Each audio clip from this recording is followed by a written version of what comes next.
برادران عزیز، این من هستم پرویز در درون دانشگاه دولتی آموزگاری تاجیکستان. برادران عزیز، این است بینای نو دانشگاه دولتی آموزگاری با نام صدرالدین عینی، فاکولته نو. این باشد فاکولته تاریخ و فیلولوژی تاجیک، دانشگاه دولتی آموزگاری تاجیکستان. دانشگاه به نام استاد صدرالدین عینی است. از همین سبب هیکلش را در اینجا گذاشتم. فاکولته فیلولوژی تاجیک، دانشگاه دولتی آموزگاری. فاکولته تاریخ دانشگاه دولتی آموزگاری به نام استاد صدرالدین عینی. دانشگاه دولتی آموزگاری به نام استاد صدرالدین عینی. فاکولته زبان انگلیسی. فاکولته تکنولوژی کامپیوتری. فاکولته زبان‌های روسی. زبان دانشگاه دولتی آموزگاری تاجیکستان، شهر دوشنبه. چاهای شهر دوشنبه نزد دانشگاه دولتی آموزگاری به نام استاد صدرالدین عینی، شهر دوشنبه. فاکولته زبان روسی پاینده دولت نگردد به معارف استوا. اینجا دوشنبه صدای تاجیکستان.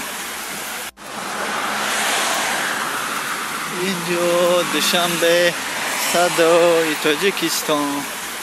مخلصان کانال سامبای تیوی کتربورد، در اینجا کاخ وحدت بود که حاضر یگان چی دیدن نمیشه و کاخ وحدت تعمیر رفته ایستاده است و نمود آن را دیگرگون میکنند که به طلبات جهانی جوابگو باشد، یعنی خیلی و خیلی از سر نو خوشرو و زیبا و آزاده. مخلصان کانال سامبای تیوی کتربورد، من در کوچه 8 مارت نزدیک کاخ وحدت تئاتر درامایی به نام ابوالقاسم لاهوتی، کوچه 8 مارت. تئاتر درامایی به نام ابوالقاسم لاهوتی در 8 مارت. در اینجا هم در نزدیکیش چایخانه راحت شهر دوشنبه. مرحمت کنید آمده بهترین خوراک‌های تاجیکی را در اینجا، خوراک‌های با لذت تاجیکی در چایخانه راحت 8 مارت، کوچه 8 مارت. محمد به چایخانه راحت 8 مارت، کوچه 8 مارت. مراجعه بهتر. یک بارگاه از نزدیکی شما را نشان میدیم. چایخانه راحت یکی از چایخانه های بهترین تاجیکستان می باشد.